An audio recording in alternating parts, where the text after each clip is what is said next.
ಅತಿ ವಿಶೇಷವಾದಂತಹ ಗಳಿಗೆ.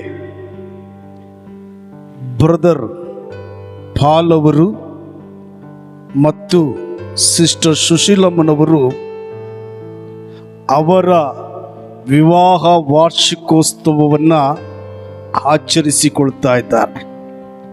Praise the lord.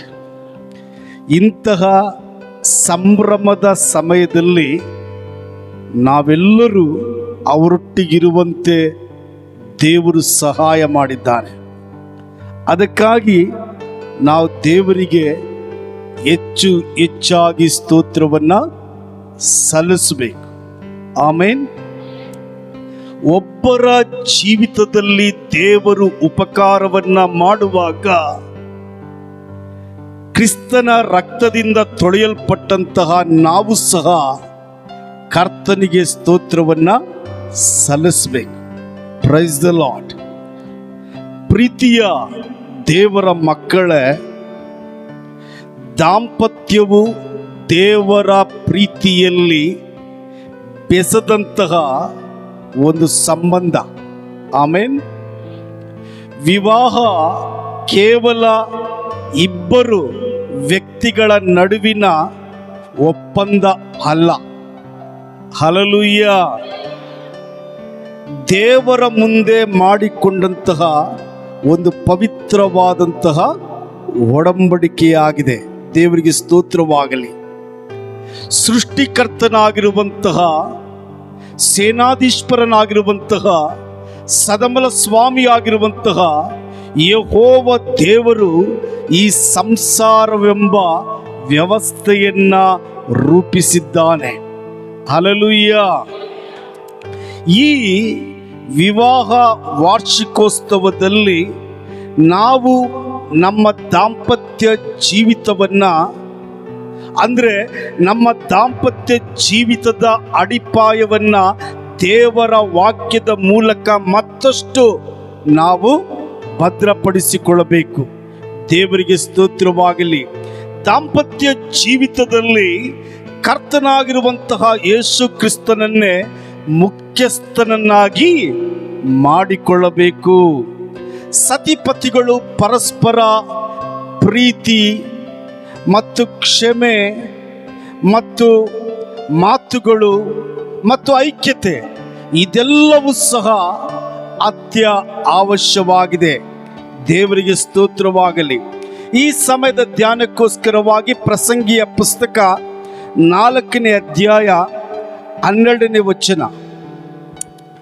ಪ್ರಸಂಗಿಯ ಪುಸ್ತಕ 4ನೇ ಅಧ್ಯಾಯ 12ನೇ ವಚನ. ಒಬ್ಬಂಟಿಗನನ್ನು ಜಯಿಸಬಲ್ಲವನಿಗೆ ಇಬ್ಬರು, ಒಬ್ಬಂಟಿಗನನ್ನು ಜಯಿಸಬಲ್ಲವನಿಗೆ ಇಬ್ಬರು ಎದುರಾಗಿ ನಿಲ್ಲಬಹುದು. ಮೂರು ಉರಿಯ ಹಗ್ಗ ಬೇಗ ಕಿತ್ತು ಹೋಗುವುದಿಲ್ಲವಷ್ಟೇ. ಎಚ್ಚರದ. ಆಮೇನ್.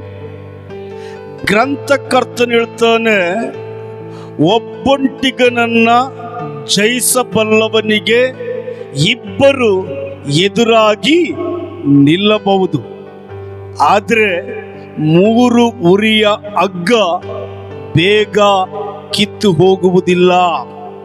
ಪ್ರೀತಿಯ ದೇವರ ಮಕ್ಕಳೇ, ವಿವಾಹ ವಾರ್ಷಿಕೋತ್ಸವ ಅಂದರೆ ಕೇವಲ ಇಬ್ಬರು ವ್ಯಕ್ತಿಗಳ ಸಂಭ್ರಮ ಅಲ್ಲ. ಇದು ಗಂಡ ಹೆಂಡತಿ ಮತ್ತು ದೇವರು ಒಂದಾದಂತಹ ದಿನ. ಹಲ್ಲೆಲೂಯ.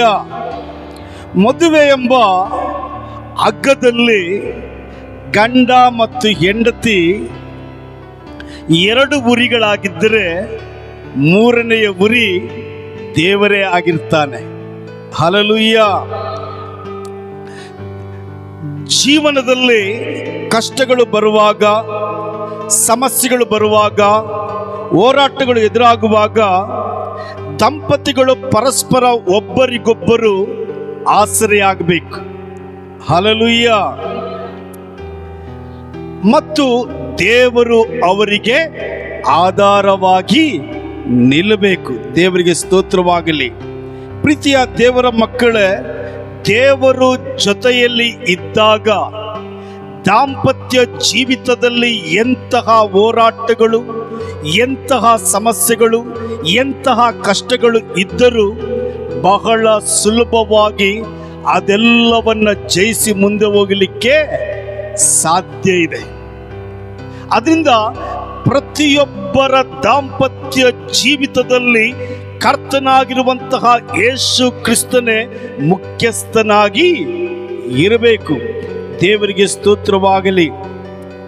ಪರಸ್ಪರ ದಂಪತಿಗಳು ಪ್ರತಿದಿನ ಒಬ್ಬರಿಗೊಬ್ಬರು ಕೈ ಹಿಡಿದು ಕರ್ತನ ಸಮ್ಮುಖದಲ್ಲಿ ಪ್ರಾರ್ಥನೆ ಮಾಡುವವರು, ಕರ್ತನಿಗೆ ಸ್ತುತಿ ಸ್ತೋತ್ರ ಹೇಳುವವರು, ಸಭೆಯಾಗಿ ಕೂಡಿ ಬಂದು ದೇವರನ್ನ ಆರಾಧಿಸುವಂತಹ ಹೃದಯದಲ್ಲಿ ಅಪೇಕ್ಷೆ ಉಳ್ಳವರು ಆಗಿರಬೇಕು.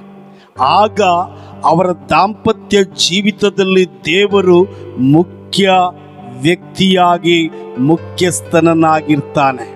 ಹಲ್ಲೆಲೂಯಾ. ಪ್ರೀತಿಯ ದೇವರ ಮಕ್ಕಳೇ, ದೇವರ ವಚನವನ್ನು ಕೇಳಿಸಿಕೊಳ್ಳುತ್ತಿರುವಂತಹ ನಾವುಗಳು ಪರೀಕ್ಷೆ ಮಾಡಿಕೊಳ್ಳಬೇಕು. ನಿಮ್ಮ ದಾಂಪತ್ಯ ಜೀವಿತದಲ್ಲಿ ಮುಖ್ಯಸ್ಥ ಯಾರು?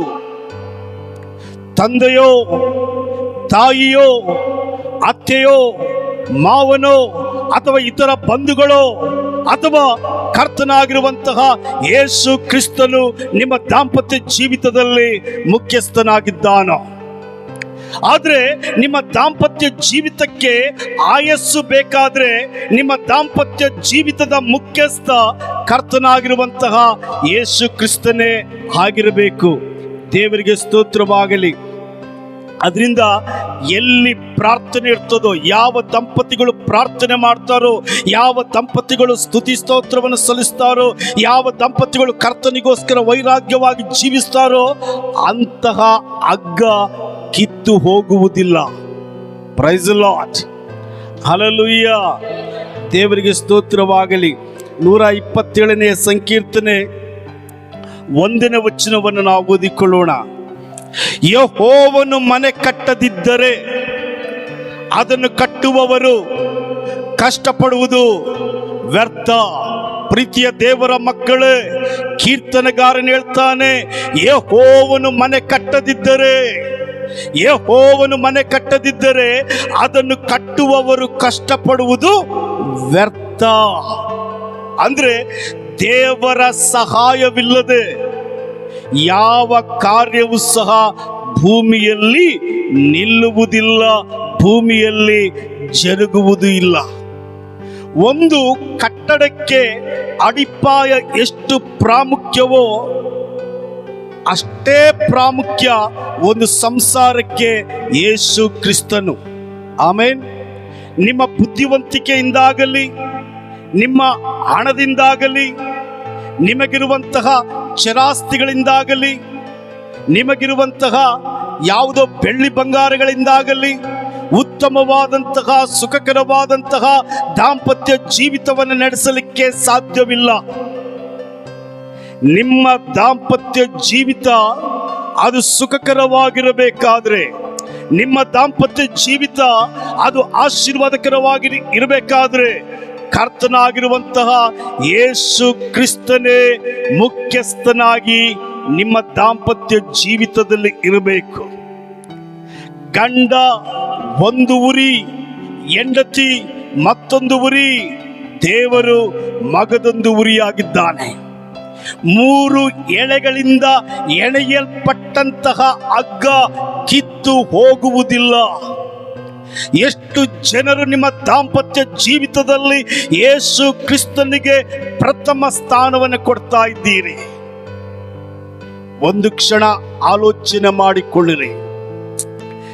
Jesus centrality in your married life. ನಿನ್ನ ದಾಂಪತ್ಯ ಜೀವಿತದಲ್ಲಿ ಕೇಂದ್ರ ಬಿಂದು ಮುಖ್ಯಸ್ಥ ಯಾರಾಗಿರಬೇಕು? ಯೇಸು ಕ್ರಿಸ್ತನಾಗಿರಬೇಕು. ಹಲ್ಲೆಲೂಯಾ. ಆಗ ಆ ದಾಂಪತ್ಯ ಜೀವಿತ, ಆ ಕುಟುಂಬ ಜೀವಿತ, ಆ ಸತಿಪತಿಗಳು ನಿಶ್ಚಯವಾಗಿ ಏನ್ ಮಾಡ್ತಾರೆ? ಆಶೀರ್ವದಿಸಲ್ಪಡ್ತಾರೆ. ದೇವರಿಗೆ ಸ್ತೋತ್ರ. ಎರಡನೆಯದಾಗಿ ಸತಿ ಪತಿಗಳಲ್ಲಿ ಸ್ವಾರ್ಥವಿಲ್ಲದ ಪ್ರೀತಿ ಇರಬೇಕು. ಸೆಲ್ಫ್ಲೆಸ್ ಲವ್ ಎಂಬುದಾಗಿ ಹೇಳ್ತಾರೆ.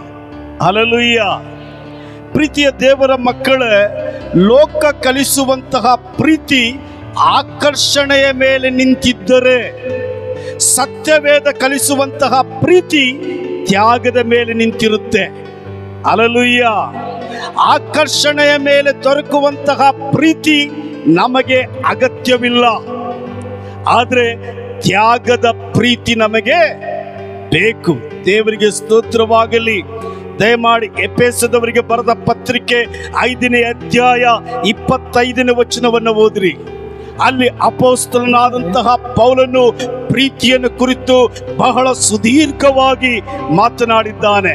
ಪುರುಷರೇ, ಕ್ರಿಸ್ತನು ಸಭೆಯನ್ನು ಪುರುಷನೇ ಕ್ರಿಸ್ತನು ಸಭೆಯನ್ನು ಪ್ರೀತಿಸಿದ ಪ್ರಕಾರವೇ ನಿಮ್ಮ ಹೆಂಡತಿಯರನ್ನು ಪ್ರೀತಿಸಿರಿ.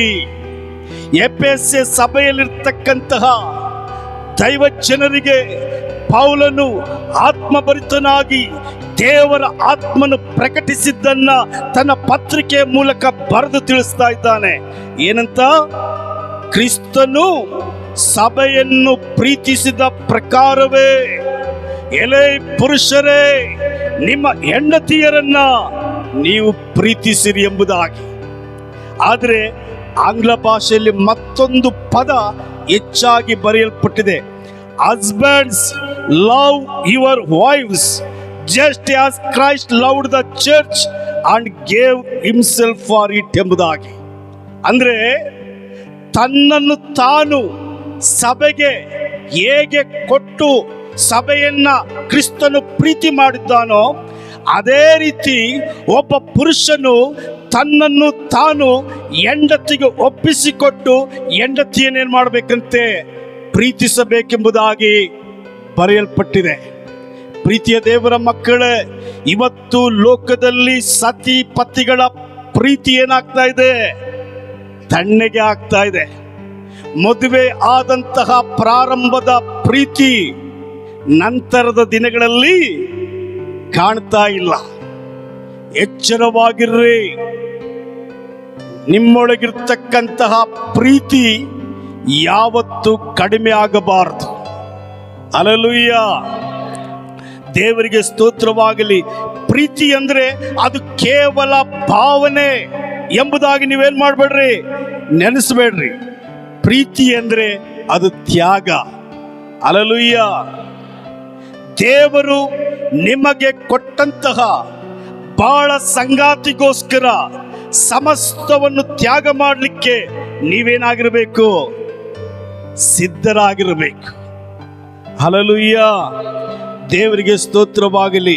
ಪ್ರೀತಿಯ ದೇವರ ಮಕ್ಕಳೇ, ಸ್ವಾರ್ಥವನ್ನು ಬಿಟ್ಟು ಪರಸ್ಪರ ಒಬ್ಬರ ಏಳಿಗೆಗೆ ಒಬ್ಬರು ಶ್ರಮಿಸಬೇಕು. ಹಲ್ಲೆಲೂಯಾ. ಪುರುಷನ ಏಳಿಗೆಯನ್ನ ಸ್ತ್ರೀ ಬಯಸಬೇಕು, ಸ್ತ್ರೀಯ ಏಳಿಗೆಯನ್ನ ಪುರುಷನೇನು ಮಾಡಬೇಕು? ಬಯಸಬೇಕು. ಆ ತ್ಯಾಗದಿಂದ ಕೂಡಿರ್ತಕ್ಕಂತಹ ಪ್ರೀತಿ ನಿಮ್ಮೊಳಗಿದ್ರೆ ಕರ್ತನು ನಿಶ್ಚಯವಾಗಿ ನಿಮ್ಮನ್ನೇನು ಮಾಡ್ತಾನೆ? ಆಶೀರ್ವಾದ ಮಾಡ್ತಾನೆ. ದಯಮಾಡಿ ಕೊರಿಂಥದವರಿಗೆ ಬರೆದ 1ನೇ ಪತ್ರಿಕೆ 13ನೇ ಅಧ್ಯಾಯ 4, 5, 6, 7ನೇ ವಚನವನ್ನ ಒಂದು ಸಾರಿ ಯಾರಾದ್ರೂ ಗಟ್ಟಿಯಾಗಿ ಓದ್ರಿ. ಪ್ರೀತಿಯು ಬಹು ತಾಳ್ಮೆ ಉಳ್ಳದ್ದು. ಪ್ರೀತಿಯು ಬಹು ತಾಳ್ಮೆ ಉಳ್ಳದ್ದು. ಪ್ರೀತಿಯು ದಯೆ ತೋರಿಸುವುದು. ಪ್ರೀತಿಯು ದಯೆ ತೋರಿಸುವುದು. ಪ್ರೀತಿಯು ಹೊಟ್ಟೆ ಕಿಚ್ಚು ಪಡುವುದಿಲ್ಲ. ಪ್ರೀತಿಯು ಹೊಟ್ಟೆ ಕಿಚ್ಚು ಪಡುವುದಿಲ್ಲ. ಹೊಗಳಿಕೊಳ್ಳುವುದಿಲ್ಲ. ಪ್ರೀತಿ ಹೊಗಳಿಕೊಳ್ಳುವುದಿಲ್ಲ. ಉಬ್ಬಿಕೊಳ್ಳುವುದಿಲ್ಲ. ಪ್ರೀತಿ ಉಬ್ಬಿಕೊಳ್ಳುವುದಿಲ್ಲ. ಮರ್ಯಾದೆಗೆಟ್ಟು ನಡೆಯುವುದಿಲ್ಲ. ಪ್ರೀತಿ ಮರ್ಯಾದೆಗೆಟ್ಟು ನಡೆಯುವುದಿಲ್ಲ. ಸ್ವಪ್ರಯೋಜನವನ್ನು ಪ್ರೀತಿ ಸ್ವಪ್ರಯೋಜನವನ್ನ ಚಿಂತಿಸಿಕೊಳ್ಳುವುದಿಲ್ಲ. ಸಿಟ್ಟುಗೊಳ್ಳುವುದಿಲ್ಲ. ಪ್ರೀತಿ ಸಿಟ್ಟುಗೊಳ್ಳುವುದಿಲ್ಲ. ಅಪಕಾರವನ್ನು ಪ್ರೀತಿ ಅಪಕಾರವನ್ನ ಮನಸ್ಸಿನಲ್ಲಿ ಇಟ್ಟುಕೊಳ್ಳುವುದಿಲ್ಲ. ಅನ್ಯಾಯವನ್ನು ನೋಡಿ ಸಂತೋಷ ಪಡದೆ. ಪ್ರೀತಿ ಅನ್ಯಾಯವನ್ನು ನೋಡಿ ಸಂತೋಷ ಪಡದೆ ಸತ್ಯಕ್ಕೆ ಜಯವಾಗುವಲ್ಲಿ ಸಂತೋಷ ಪಡುತ್ತದೆ. ಪ್ರೀತಿ ಸಂತೋಷ ಪಡುತ್ತದೆ. ಹಲ್ಲೆಲೂಯಾ. ಇದು ಪ್ರೀತಿಗೆ ಇರತಕ್ಕಂತಹ ಸಾಮರ್ಥ್ಯ. ಪ್ರೀತಿ ಯಾರ ಹೃದಯದಲ್ಲಿರ್ತದೋ ಆ ವ್ಯಕ್ತಿಯಲ್ಲಿ ಈ ಎಲ್ಲ ಗುಣಗಳೇನಾಗಿರಬೇಕು, ಇರಬೇಕು. ಲೋಕದ ಪ್ರೀತಿಗಿಂತ ಕ್ರಿಸ್ತನ ಪ್ರೀತಿ ಶ್ರೇಷ್ಠವಾದದ್ದು. ಲೋಕದ ಪ್ರೀತಿಗಿಂತ ತಂದೆಯಾದಂತಹ ದೇವರ ಪ್ರೀತಿ ಅತಿ ದೊಡ್ಡದು. ಆಮೆನ್. ದೇವರಿಗೆ ಸ್ತೋತ್ರವಾಗಲಿ. ನಾವು ಪಾಪಾತ್ಮರು, ದೇವರ ಪ್ರೀತಿಗೆ ಅರ್ಹರಲ್ಲ. ಯಾವ ಯೋಗ್ಯತೆಗಳು ನಮ್ಮಲ್ಲಿ ಇಲ್ಲ, ಯಾವ ಒಳ್ಳೆಯ ಗುಣನಡತೆಗಳು ನಮ್ಮಲ್ಲಿ ಇಲ್ಲ. ಆದರೂ ದೇವರು ನಮ್ಮನ್ನೇನು ಮಾಡಿದ್ದಾನೆ? ಪ್ರೀತಿ ಮಾಡಿದ್ದಾನೆ. ದೇವರ ಪ್ರೀತಿಯನ್ನ ಅಳೆಯುವುದಕ್ಕಾಗಲಿ ತೂಗುವುದಕ್ಕಾಗಲಿ ಸಾಧ್ಯ ಇಲ್ಲ ರೀ. ಆಮೇನ್. ಯಾಕೆಂದ್ರೆ ಯೋಹಾನ ಬರೆದ ಸುವಾರ್ತೆ 3ನೇ ಅಧ್ಯಾಯ 16ನೇ ವಚನ ಹೇಳ್ತದೆ, ದೇವರು ಲೋಕದ ಮೇಲೆ ಎಷ್ಟೋ ಪ್ರೀತಿಯನ್ನಿಟ್ಟು ತನ್ನ ಒಬ್ಬನೇ ಮಗನನ್ನು ಕಳಿಸಿಕೊಟ್ಟನು, ಆತನನ್ನು ನಂಬುವ ಒಬ್ಬನಾದರೂ ನಾಶವಾಗದೆ ಎಲ್ಲರೂ ನಿತ್ಯ ಜೀವವನ್ನ ಪಡೆಯಬೇಕೆಂಬುದಾಗಿ ಕೊಟ್ಟನೆಂಬುದಾಗಿ. So God's love is eternal love. God's love is greatest love.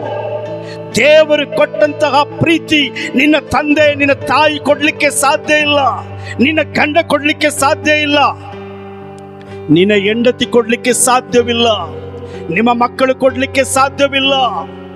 ಪ್ರೀತಿಯ ದೇವರ ಮಕ್ಕಳೇ, ಆತನ ಪ್ರೀತಿ ಏನಾಗಿದೆ? ದೊಡ್ಡದಾಗಿದೆ. ಹಲ್ಲೆಲೂಯ. ಆತನ ಪ್ರೀತಿ ಏನಾಗಿದೆ? ದೊಡ್ಡದಾಗಿದೆ. ಹಲ್ಲೆಲೂಯ. ಅದರಿಂದ ನನಗೇನು ಸಿಗುತ್ತೆ ಅನ್ನುವಂತಹ ಯೋಚನೆ ಮಾಡಬಾರ್ದು. ನಾನು ಗಂಡನನ್ನ ಪ್ರೀತಿ ಮಾಡಿದ್ರೆ ನನಗೇನು ಲಾಭ, ನನ್ನ ಹೆಂಡತಿಯನ್ನು ನಾನು ಪ್ರೀತಿ ಮಾಡಿದ್ರೆ ನನಗೇನು ಲಾಭ ಅನ್ನುವಂತಹ ಕೆಟ್ಟ ಮನಸ್ಥಿತಿ ಸತಿಪತಿಗಳಲ್ಲಿ ಇರಬಾರದು. ದೇವರಿಗೆ ಸ್ತೋತ್ರವಾಗಲಿ ಅಲ್ವಾ.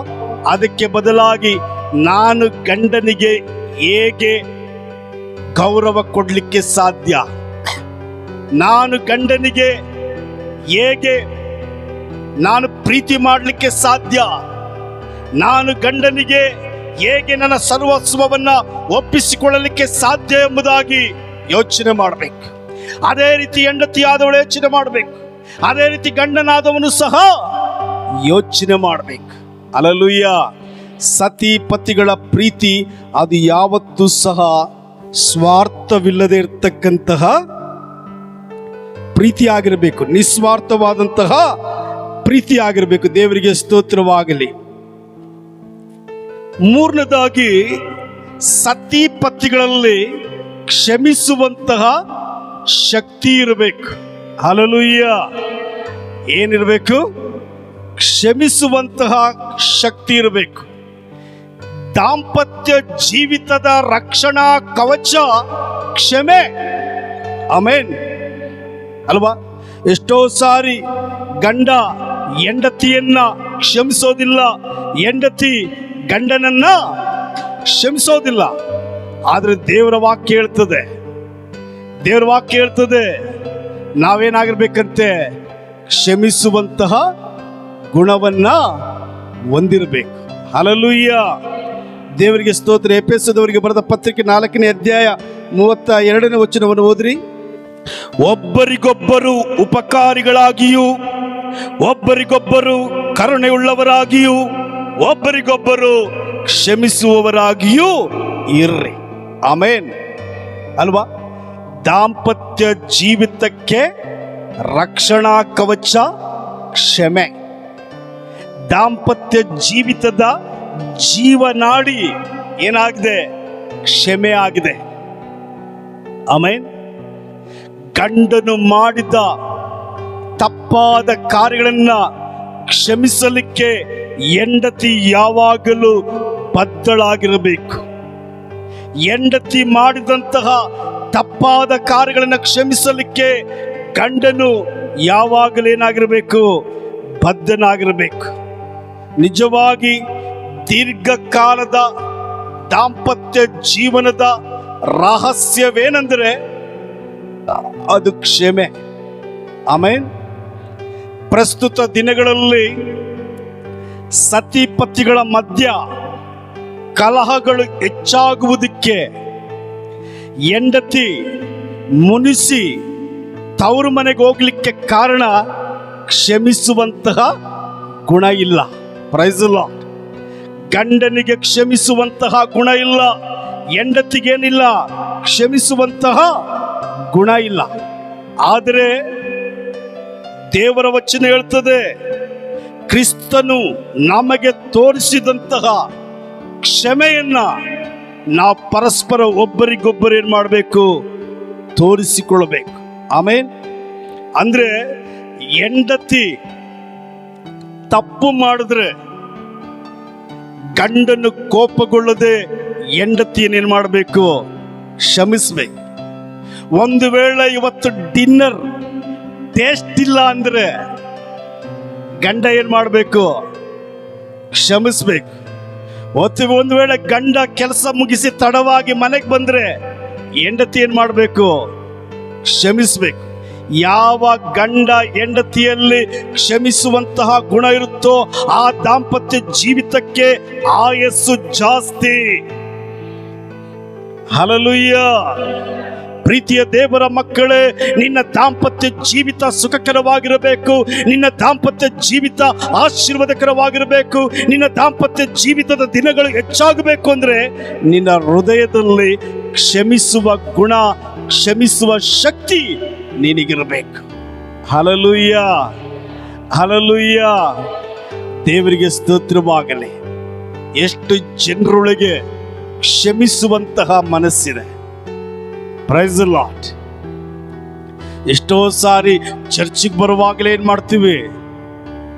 ಫೈಟ್ ಮಾಡ್ಕೊಂಡ್ ಬರ್ತೀವಿ. ಗಂಡ ಬೇಗ ರೆಡಿ ಆಗಿಲ್ಲ ಅಂತ ಹೆಂಡತಿಗೆ ಬೈತಾನೆ, ಗಂಡ ಬೇಗ ರೆಡಿ ಆಗಿಲ್ಲ ಅಂತ ಏನ್ ಮಾಡ್ತಾನೆ? ಗಂಡನ ಮೇಲೆ. ಹೀಗೆ ಅನೇಕ ಸಮಸ್ಯೆಗಳನ್ನ ಸತಿಪತಿಗಳ ಮಧ್ಯದಲ್ಲಿ ನಾವು ನೋಡ್ತಾ ಇದ್ದೇವೆ ಪ್ರೀತಿಯ ದೇವರ ಮಕ್ಕಳೇ.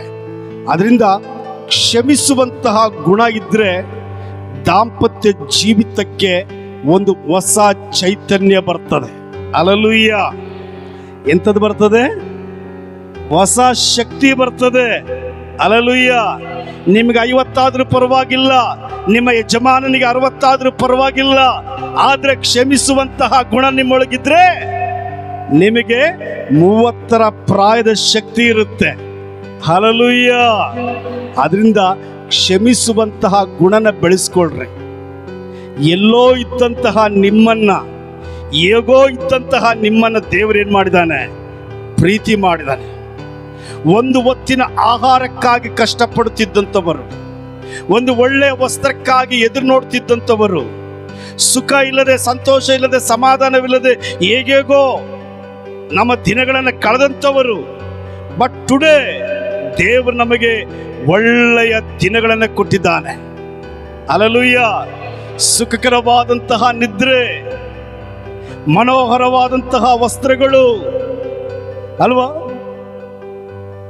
ಒಳ್ಳೆ ಆಹಾರ, ಒಳ್ಳೆ ವಾತಾವರಣ.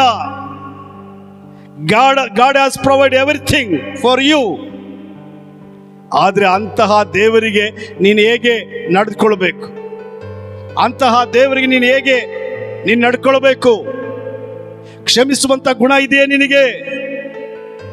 ನಿನ್ನಲ್ಲಿ ಕ್ಷಮಿಸುವಂತಹ ಗುಣ ಇಲ್ಲದೆ ಇದ್ರೆ ನೀನು ಕ್ರಿಸ್ತನ ಮಗನಾಗಲಿಕ್ಕೆ, ಕ್ರಿಸ್ತನ ಮಗಳಾಗಲಿಕ್ಕೆ ನೀನು ಯೋಗ್ಯಳು ಅಲ್ಲವೇ ಅಲ್ಲ. ಪ್ರೀತಿಯ ದೇವರ ಮಕ್ಕಳೇ, ಕ್ರಿಸ್ತನು ನಿಮ್ಮನ್ನು ಕ್ಷಮಿಸಿದಂತೆ ನೀವು ನಿಮ್ಮ ಗಂಡಂದಿರನ್ನ, ನಿಮ್ಮ ಹೆಂಡತಿಯರನ್ನ ನೀವು ಕ್ಷಮಿಸಬೇಕು. Hallelujah, hallelujah. ಯಾಕೆಂದ್ರೆ ನೀನು ಗಂಡ ಮಾಡಿದ ತಪ್ಪಿಗಿಂತ, ನಿನ್ನ ಹೆಂಡತಿ ಮಾಡಿದ ಪಾಪಕ್ಕಿಂತ, ಗಂಡ ಹೆಂಡತಿ ನೀವಿಬ್ಬರು ಸೇರಿ ದೇವರಿಗೆ ವಿರುದ್ಧವಾಗಿ ಮಾಡಿದಂತಹ ಪಾಪ ಅದು ದೊಡ್ಡ ಪಾಪ. ಆಮೇನ್. ಅದು ಕ್ಷಮಿಸಲಾರದೆ ಇರತಕ್ಕಂತಹ ಪಾಪ, ಅದು ದಂಡನೆಗೆ ಒಳಪಡಿಸುವಂತಹ ಪಾಪ. ಅಂತಹ ಘೋರ ಪಾಪವನ್ನು ದೇವರೇನ್ ಮಾಡಿದ್ದಾನೆ? ಕ್ಷಮಿಸಿದ್ದಾನೆ. ದೇವರೇನ್ ಮಾಡಿದ್ದಾನೆ? ಕ್ಷಮಿಸಿದ್ದಾನೆ. ಹಲ್ಲೆಲೂಯ ಅಲ್ವಾ? ಆದ್ರೆ ನೀವು ಸಹ ಕ್ಷಮಿಸಬೇಕು ಅಂತ ದೇವರ ವಚನ ಬಹಳ ಸ್ಪಷ್ಟವಾಗಿ ಹೇಳ್ತದೆ. ಕೊಲೊಸ್ಸದವರಿಗೆ ಬರೆದ ಪತ್ರಿಕೆ 3ನೇ ಅಧ್ಯಾಯ 13ನೇ ವಚನ ಓದ್ರಿ. ಮತ್ತೊಬ್ಬನ ಮೇಲೆ ಮತ್ತೊಬ್ಬನ ಮೇಲೆ ತಪ್ಪು ಹೊರಿಸುವುದಕ್ಕೆ ಕಾರಣವಿದ್ದರೂ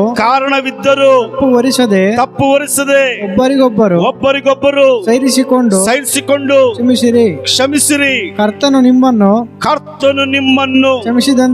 ಕ್ಷಮಿಸಿದಂತೆಯೇ ನೀವು ಕ್ಷಮಿಸಿರಿ. ಆಮೇನ್. ಗಂಡನ ಮೇಲೆ ತಪ್ಪು ಹೊರಿಸೋದಕ್ಕೆ ಕಾರಣ ಇದ್ರು ತಪ್ಪು ಹೊರಿಸದೆ ನೀವೇನ್ ಮಾಡ್ಬೇಕಂತೆ? ಸಹಿಸಿಕೊಂಡು ಕ್ಷಮಿಸ್ಬೇಕಂತೆ. ಆಮೇನ್. ಹೆಂಡತಿಯ ಮೇಲೆ ತಪ್ಪು ಹೊರಿಸಲಿಕ್ಕೆ ಕಾರಣ ಇದ್ರು ತಪ್ಪನ್ನು ಹೊರಿಸದೆ ಸಹಿಸಿಕೊಂಡು ಏನ್ ಮಾಡ್ಬೇಕಂತೆ? ಕ್ಷಮಿಸ್ಬೇಕಂತೆ. ಅದೇಗೆಂದ್ರೆ ಕರ್ತನು ನಿಮ್ಮನ್ನು ಕ್ಷಮಿಸಿದಂತೆಯೇ ನೀವು ಕ್ಷಮಿಸಿರಿ. ಆಮೇನ್. ಹಲ್ಲೆಲೂಯಾ. ಕರಗಳನ್ನು ಎತ್ತಿಯೋಣ. ಕರ್ತನು ನನ್ನನ್ನು ಕ್ಷಮಿಸಿದಂತೆಯೇ ನನ್ನ ಗಂಡನನ್ನು, ನನ್ನ ಹೆಂಡತಿಯನ್ನು, ಇತರರನ್ನು ನಾನು ಕ್ಷಮಿಸುತ್ತೇನೆ. ಆಮೇನ್. Hallelujah, hallelujah. ದೇವರಿಗೆ ಸ್ತೋತ್ರವಾಗಲಿ. ಯಾವಾಗ ನಿಮ್ಮಲ್ಲಿ ಕ್ಷಮೆ ಗುಣ ಇರುತ್ತೋ ಆಗ ನೀವು ದೇವರಿಗೆ ಬಹಳ ಹತ್ತಿರದವರಾಗ್ತೀರಿ. ಆಮೇನ್ ಅಲ್ವಾ? ಆದ್ರೆ ಎಷ್ಟೋ ಜನ ಪುರುಷರು ಹೆಂಡತಿ ಮಾಡಿದ ಸಣ್ಣ ತಪ್ಪನ್ನೇನ್ ಮಾಡ್ತಾರೆ? ಎನ್ಲಾರ್ಜ್ ಮಾಡಿ ಏನ್ ಮಾಡ್ತಾರೆ? ಎಕ್ಸ್ಪೋಸ್ ಮಾಡ್ತಾರೆ. ಗಂಡನು ಅಷ್ಟೇ, ಹೆಂಡತಿ ಮಾಡಿದ ಸಣ್ಣ ತಪ್ಪನ್ನ ಏನ್ ಮಾಡ್ತಾನೆ? ದೊಡ್ಡ ತಪ್ಪಾಗಿ ಬಿಂಬಿಸ್ತಾನೆ. ಅಲ್ಲಿ ದೇವ್ರು ಇರೋದಿಲ್ಲ ರೀ. ಅಲ್ಲಿ ದೇವರ ಪ್ರಸನ್ನತೆ ಇರೋದಿಲ್ಲ. ಅಲ್ಲಿ ದೇವರ ಆತ್ಮನ ನಡೆಸುವಿಕೆ ಇರೋದಿಲ್ಲ. ಎಲ್ಲಿ ಕ್ಷಮೆ ಇರ್ತದೋ ಅಲ್ಲಿ ದೇವ್ರು ಇರ್ತಾನೆ. ಹಲ್ಲೆಲೂಯಾ. ಎಲ್ಲಿ ಕ್ಷಮೆ ಇರ್ತದೋ, ಯಾರ ಹೃದಯದಲ್ಲಿ ಕ್ಷಮಿಸುವ ಶಕ್ತಿ ಇರುತ್ತೋ ಅಲ್ಲಿ ಕ್ರಿಸ್ತನು ಇರ್ತಾನೆ. ಹಲ್ಲೆಲೂಯಾ. ಯಾರ ಹೃದಯದಲ್ಲಿ ಕ್ಷಮಿಸುವಂತಹ ಗುಣ, ಕ್ಷಮಿಸುವಂತಹ ಸ್ವಭಾವ ಇಲ್ವೋ ಅಲ್ಲಿ ಕ್ರಿಸ್ತನು ಇರೋದಿಲ್ಲ. ಅಲ್ಲಿ ಸೈತಾನನಿರ್ತಾನೆ. ಹಲ್ಲೆಲೂಯಾ. ದೇವರಿಗೆ ಸ್ತೋತ್ರವಾಗಲಿ. ಪ್ರೀತಿಯ ದೇವರ ಮಕ್ಕಳೇ, ಇಬ್ಬರು ಪರಿಪೂರ್ಣ ವ್ಯಕ್ತಿಗಳ ನಡುವಿನ ವಿವಾಹ ಜೀವಿತ ಸುಖಕರವಾಗಿರೋದಿಲ್ಲ. ನಾನು ಒಳ್ಳೆ ಪರ್ಸನಾಲಿಟಿ ಇದ್ದೀನಿ, ಒಳ್ಳೆ ಹೈಟ್ ಇದ್ದೀನಿ, ಒಳ್ಳೆ ಕಲರ್ ಇದ್ದೀನಿ, ಒಳ್ಳೆ ಸ್ಯಾಲ್ರಿ ಇದೆ, ನನ್ನ ಹೆಂಡತಿ ಏನಾಗಿದ್ದಾಳೆ?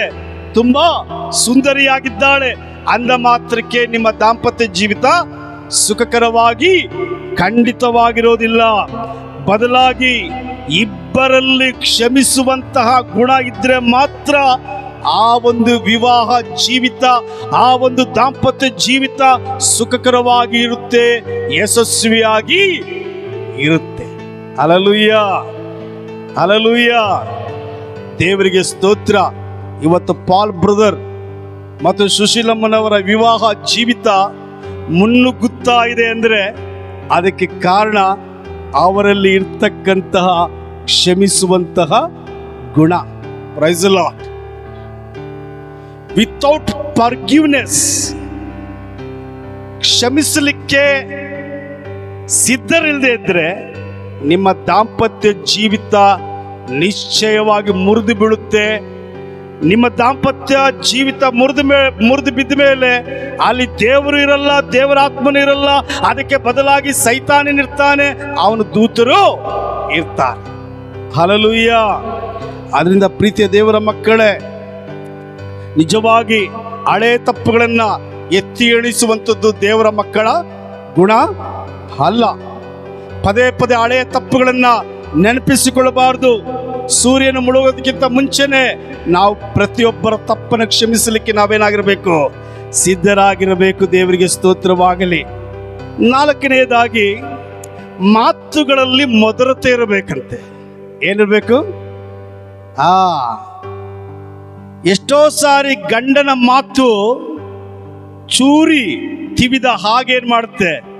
ಹೆಂಡತಿಗೆ ತಿವಿಯುತ್ತೆ.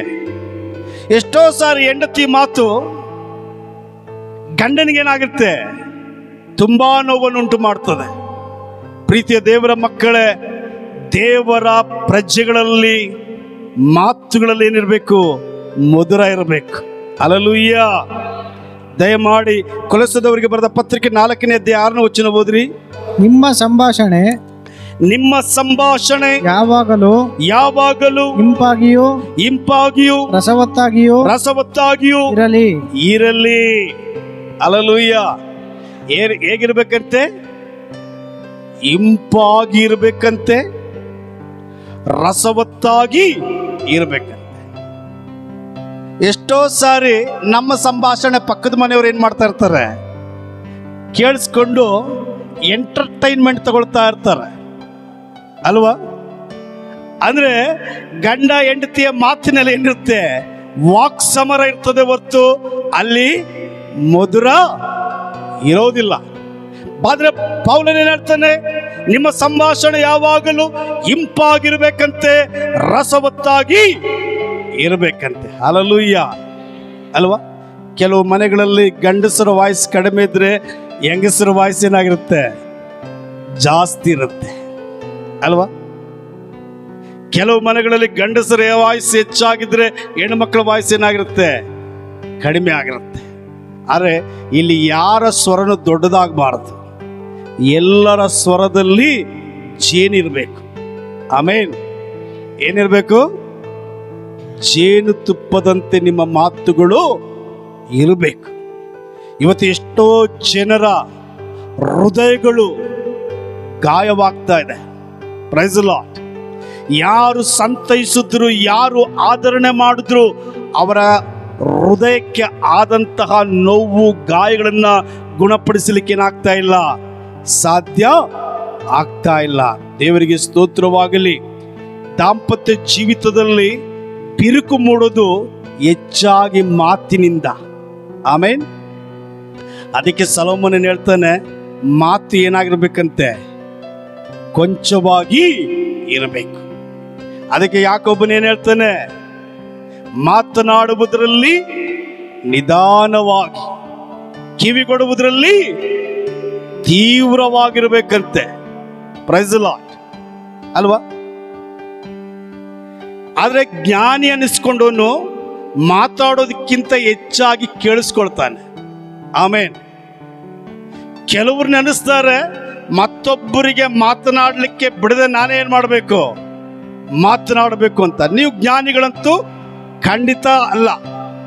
Price the Lord. ಶತಮೂರ್ಖರು, ದಡ್ಡರು, ಅಜ್ಞಾನಿಗಳು ನೀವು ಅಲ್ವಾ? ಆದ್ರೆ ಮಾತಾಡೋದ್ರಲ್ಲಿ ನಿಧಾನ ಇರಬೇಕು, ಕೇಳಿಸ್ಕೊಳ್ಳೋದಲ್ಲಿ ತೀವ್ರತೆ ಇರಬೇಕು. Praise the Lord. ನಾವೇನ್ ಮಾಡ್ತೀವಿ, ಅರ್ಧ ಕೇಳಿಸ್ಕೊಳ್ತೀವಿ, ಆ ಸೆಂಟೆನ್ಸ್ ಪೂರ್ಣ ಆಗೋದಕ್ಕಿಂತ ಮೊದಲೇ ಏನ್ ಮಾಡ್ತೀವಿ, ಹರಿಯಾಯ್ತೀವಿ.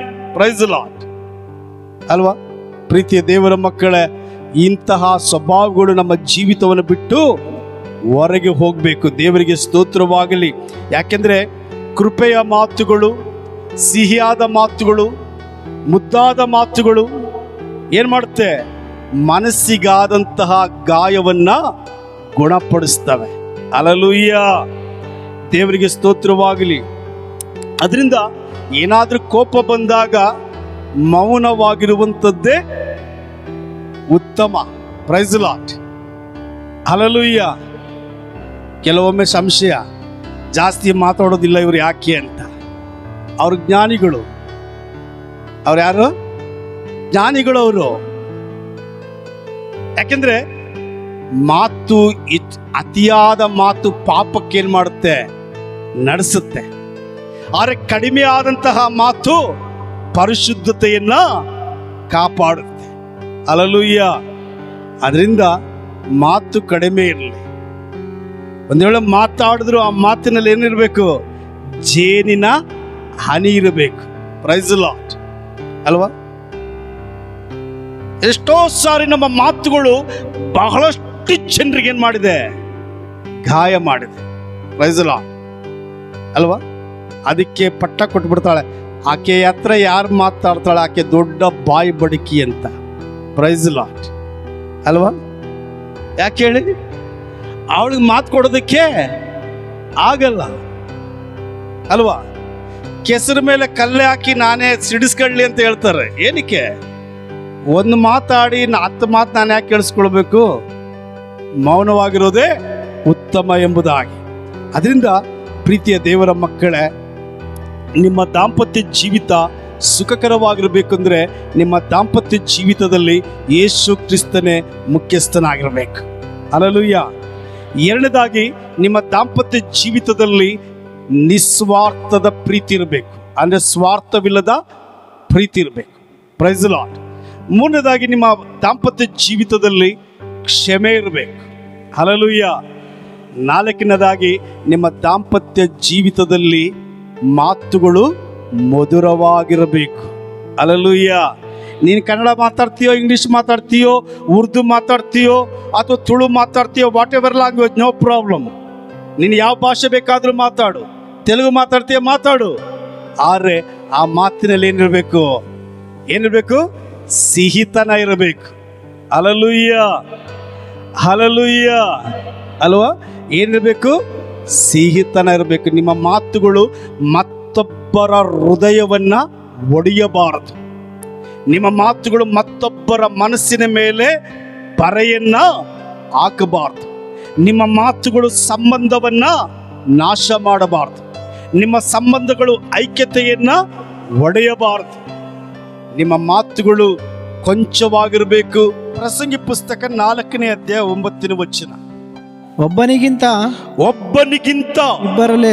ಇಬ್ಬರು ಲೇಸು, ಅವರ ಪ್ರಯಾಸಕ್ಕೆ ಒಳ್ಳೆಯ ಲಾಭ. ನೋಡಿ ಏನ್ ಹೇಳ್ತಾನೆ ಗ್ರಂಥಕರ್ತನು? ಒಬ್ಬರಿಗಿಂತ ಇಬ್ಬರು ಲೇಸು, ಅವರ ಪ್ರಯಾಸಕ್ಕೆ ಒಳ್ಳೆಯ ಲಾಭ. ಆಮೇನ್. ದೇವರು ಗಂಡ ಹೆಂಡತಿಯನ್ನ ಜೊತೆಗೂಡಿಸಿದ ಮೇಲೆ ಅವರು ಜೀವಿಸುವುದು ಮಾತ್ರ ಅಲ್ಲ, ಜೊತೆಯಲ್ಲಿ ಒಂದೇ ಮನೆಯಲ್ಲಿ ಜೀವಿಸಿದ್ರೆ ಸಾಕಾಗಲ್ಲ. ಆದರೆ ಒಂದೇ ಉದ್ದೇಶದೊಟ್ಟಿಗೆ ಇಬ್ಬರು ಏನ್ ಮಾಡಬೇಕು? ಹೆಜ್ಜೆ ಇಡಬೇಕು. ಆಮೇನ್. ಅಂದ್ರೆ ಒಟ್ಟಾಗಿ ಸಾಗುವ ಗುರಿಯನ್ನ ಹೊಂದಿರಬೇಕು. Hallelujah, hallelujah. Walking together in every purpose. ಪ್ರತಿ ಉದ್ದೇಶದಲ್ಲಿ ಗಂಡ ಜೊತೆಗಿರಬೇಕು, ಪ್ರತಿ ಉದ್ದೇಶದಲ್ಲಿ ಹೆಂಡತಿ ಏನಾಗಿರ್ಬೇಕು? ಜೊತೆಗಿರಬೇಕು. ಎಷ್ಟೋ ಸಾರಿ ಗಂಡ ಹೆಂಡತಿಯ ಉದ್ದೇಶದಲ್ಲಿ ಏನಿರ್ತದೆ? ವ್ಯತ್ಯಾಸ ಇರುತ್ತೆ. ಗಂಡ ಏರಿಗೆಳೆದ್ರೆ ಹೆಂಡತಿ ನೀರಿಗಿಳಿತಾಳೆ. Price the lord. ಗಂಡ ಹೇಳ್ತಾನೆ, ಹಾಸಿಗೆ ಇದ್ದಷ್ಟು ಕಾಲು ಚಾಚಬೇಕು. ನಾವು ಸರ್ಕಾರಿ ಶಾಲೆಯಲ್ಲಿ ನಮ್ಮ ಮಕ್ಕಳನ್ನ ಏನು ಮಾಡೋಣ? ಓದಿಸೋಣ. ಎಂತೇಳ? ನೋ ನೋ ನೋ ನೋ, ಸಾಧ್ಯನೇ ಇಲ್ಲ. ನೀನೇನು ಮಾಡ್ತೀಯೋ ಗೊತ್ತಿಲ್ಲ. ಹೊಲ ಮಾರ್ತೀಯ ಮಾರ್ಕೋ, ಮನೆ ಮಾರ್ತೀಯ ಮಾರ್ಕೋ. ನನ್ನ ಮಗ ಏನು ಮಾಡಬೇಕು? ಇಂಟರ್ನ್ಯಾಷನಲ್ ಸ್ಕೂಲಲ್ಲೇ ಓದಬೇಕು. ಉದ್ದೇಶದಲ್ಲಿ ಏನಿಲ್ಲ, ಐಕ್ಯತೆ ಇಲ್ಲ. ಪ್ರೀತಿಯ ದೇವರ ಮಕ್ಕಳೇ, ಇವತ್ತು ಸತಿಪತಿಗಳು ಉದ್ದೇಶದಲ್ಲಿ ಒಟ್ಟಿಗೆ ಇರಬೇಕು. ಒಂದೇ ಮನೇಲಿ ಇರ್ತಾರ್ರಿ, ಒಟ್ಟಿಗೆ ಊಟ ಮಾಡ್ತಾರೆ, ಒಟ್ಟಿಗೆ ನಿದ್ರೆ ಮಾಡ್ತಾರೆ ಅಲ್ವಾ? ಪ್ರೋಗ್ರಾಮ್ಗೆ ಏನ್ ಮಾಡ್ತಾರೆ? ಒಟ್ಟಿಗೆ ಹೋಗ್ತಾರೆ. ಆದ್ರೆ ಉದ್ದೇಶದಲ್ಲಿ ಬೇರೆ ಬೇರೆ ಆಗಿರ್ತಾರೆ. ಇಂತಹ ಸತಿಪತಿಗಳು ದೇವರ ಆಶೀರ್ವಾದವನ್ನು ಹೊಂದಲಿಕ್ಕೆ ಸಾಧ್ಯನೇ ಇಲ್ಲ. Praise the Lord. ಇವತ್ತು ಬಹಳಷ್ಟು ವಿಚ್ಛೇದನಗಳಾಗಲಿಕ್ಕೆ ಕಾರಣ ಏನು ಗೊತ್ತಾ? ಹೆಂಡತಿಯ ಉದ್ದೇಶಕ್ಕೆ ಗಂಡನ ನಿಲ್ಲಲ್ಲ, ಗಂಡನ ಉದ್ದೇಶಕ್ಕೆ ಹೆಂಡತಿ ನಿಲ್ಲಲ್ಲ. ಆದರೆ ಒಂದು ಸತ್ಯ ಹೇಳ್ತೀನಿ, ಗಂಡನ ಉದ್ದೇಶ, ಹೆಂಡತಿಯ ಉದ್ದೇಶ ಅದು ದೇವರ ಉದ್ದೇಶ ಆಗಿರಬೇಕು. ಆಮೇಲೆ ಏನಾಗಿರ್ಬೇಕದು? ದೇವರ ಉದ್ದೇಶ ಆಗಿರಬೇಕು. ದೇವರ ವಾಕ್ಯವನ್ನು ಓದಿ ಪ್ರಾರ್ಥನೆ ಮಾಡಿ ಆತ್ಮನ ಆಲೋಚನೆ ಪಡೆದು ನೀವೇನು ಮಾಡಬೇಕು? ಒಂದು ತೀರ್ಮಾನವನ್ನ ಮಾಡಬೇಕು. ನಿಮ್ಮ ಸಾಮರ್ಥ್ಯದ ಮೇಲೆ ನೀವು ಹೋಗ್ಬೇಡ್ರಿ, ಸೋತ್ ಹೋಗ್ತೀರಾ. ನಿಮ್ಮ ಸಾಮರ್ಥ್ಯ ನಿಮಗೆ ಆಶೀರ್ವಾದ ತಂದು ಕೊಡಲ್ಲ. ಆದರೆ ದೇವರ ಉದ್ದೇಶದಲ್ಲಿ ನೀವು ನಿಲ್ಲುವಾಗ ಖಂಡಿತವಾಗಿ ನೀವೇನಾಗ್ತೀರಿ? ಆಶೀರ್ವದಿಸಲ್ಪಡ್ತೀರಿ. Hallelujah, hallelujah. ಈಗಾಗಲೇ ದಾಂಪತ್ಯ ಜೀವಿತಕ್ಕೆ ಕಾಲಿಟ್ಟಂತಹ ಜನರಿದ್ದೀರಿ. ದಾಂಪತ್ಯ ಜೀವಿತಕ್ಕೆ ಕಾಲಿಡ್ಲಿಕ್ಕೆ ಸಿದ್ಧರಾಗಿರುವಂತಹ ಜನರು ಇಲ್ಲಿದ್ದೇವೆ. ಆದರೆ ದಾಂಪತ್ಯ ಜೀವಿತ ಸುಖಕರವಾಗಿರಬೇಕು ಅಂದರೆ ಈ 5 ವಿಷಯಗಳಿರಬೇಕು. ಆಮೇಲೆ ಸುಖ ಸಂಸಾರಕ್ಕೆ ಬೈಬಲ್ ಹೇಳುವಂತಹ ಅತಿ ಪ್ರಾಮುಖ್ಯವಾದಂತಹ 5 ಸೂತ್ರಗಳಿದೆ. ಹಲ್ಲೆಲೂಯ. 1, ನಿಮ್ಮ ದಾಂಪತ್ಯ ಜೀವಿತದ ಮುಖ್ಯಸ್ಥ ಯೇಸು ಕ್ರಿಸ್ತನಾಗಿರಬೇಕು. ನಿಮ್ಮ ದಾಂಪತ್ಯ ಜೀವಿತದಲ್ಲಿ ಸ್ವಾರ್ಥವಿಲ್ಲದ ಪ್ರೀತಿ ಇರಬೇಕು. ನಿಮ್ಮ ದಾಂಪತ್ಯ ಜೀವಿತದಲ್ಲಿ ಕ್ಷಮಿಸುವಂತಹ ಗುಣ ಇರಬೇಕು. ನಿಮ್ಮ ದಾಂಪತ್ಯ ಜೀವಿತದ ಸಂಭಾಷಣೆಯಲ್ಲಿ ಮಾತುಗಳಲ್ಲಿ ಮಧುರತೆ ಇರಬೇಕು. ನಿಮ್ಮ ದಾಂಪತ್ಯ ಜೀವಿತದಲ್ಲಿ ಐಕ್ಯತೆ ಇರಬೇಕು. ಆಗ ದೇವರು ಮತ್ತಷ್ಟು ಮಗದಷ್ಟು ಏರಳವಾಗಿ ನಿಮ್ಮನ್ನೇನು ಮಾಡ್ತಾನೆ? ಆಶೀರ್ವಾದ ಮಾಡ್ತಾನೆ. Hallelujah, hallelujah. ಹಣ ಇದ್ರೆ, ಆಸ್ತಿ ಇದ್ರೆ, ಐಶ್ವರ್ಯ ಇದ್ರೆ, ಉದ್ಯೋಗ ಇದ್ರೆ, ಪ್ರತಿ ತಿಂಗಳು ಒಳ್ಳೆ ಸಂಬಳ ಬರ್ತಾ ಇದ್ರೆ ನನ್ನ ದಾಂಪತ್ಯ ಜೀವಿತ ಸುಖವಾಗಿರುತ್ತೆ ಎಂಬುದಾಗಿ ನೀವು ಆಲೋಚನೆ ಮಾಡಿದ್ರೆ ಅದು ನಿಮ್ಮ ಹುಚ್ಚುತನ. ಅದು ನಿಮ್ಮ ಹುಚ್ಚುತನ. ಯಾವಾಗ ನಮ್ಮ ಬದುಕು ದೇವರ ಮೇಲೆ ಆಧಾರಗೊಂಡಿರುತ್ತೋ ನಮ್ಮ ಜೀವಿತ ಚೆನ್ನಾಗಿರ್ತದೆ. ಹಲ್ಲೆಲೂಯ.